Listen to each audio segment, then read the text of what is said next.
along those lines, I want to ask also Ajahn about this. Now, in the Buddha Nature Sutras, sometimes the Buddha nature is presented as self, Atman.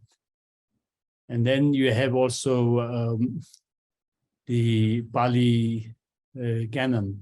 I don't quite know the sutra, but I think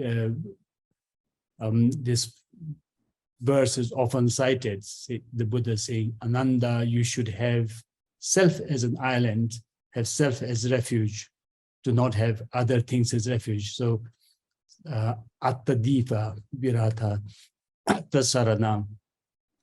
And this kind of interpretation, of course, again, is taken up by Samahara to refer to a sort of a bigger self that transcends samsara and nirvana, or the ordinary conceptual self, at least.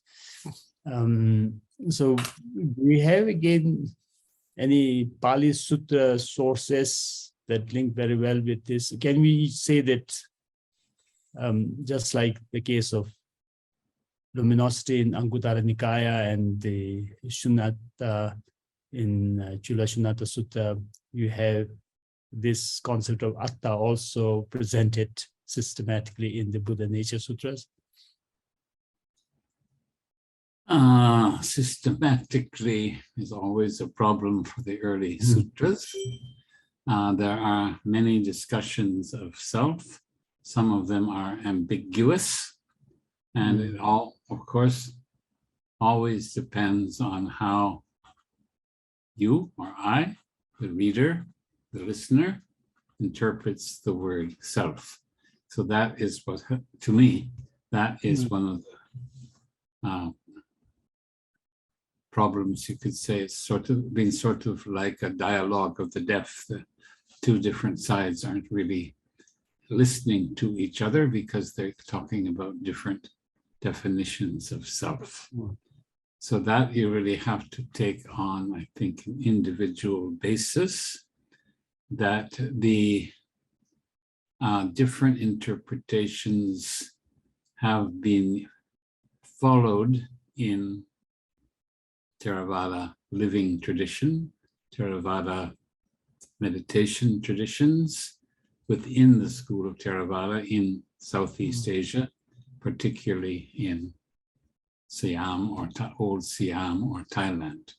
That is one of the things that Ajahn Jack was talking about in his conversation. So yes, there is a great scope for understanding ourselves in this concept of self, and there's also a great scope for misunderstanding ourselves or misunderstanding what others are talking about if we overreact.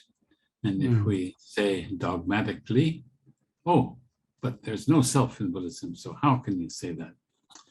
Now the problem here is, I've written about in another context, the so-called Pudgalavada, or the school that asserted an existing person. Now, they quote sutras in which the Buddha says, I, at that time, was, for example, Vesantara. And that it's impossible, actually, in human language, it's impossible for us to avoid referring to ourselves or using the word I.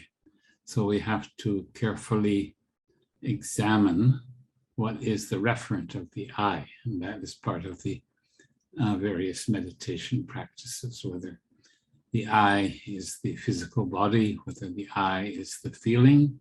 So going through, for example, the 5 aggregates, who is this I? What is this I? Is the I really there? And is the I a separate convention or entity outside of the aggregates? So there are many subtle discussions on this subject. And I, me, am not qualified to give a detailed answer in such a short period for this, I'm afraid. And Well, if I was curious, just like Prabhasara and Shunyata cases earlier, if the atta case here also, the atta deepa and the atta sarana presented in the Pali may have some link to the Atman presented in the Buddha Nature Sutras.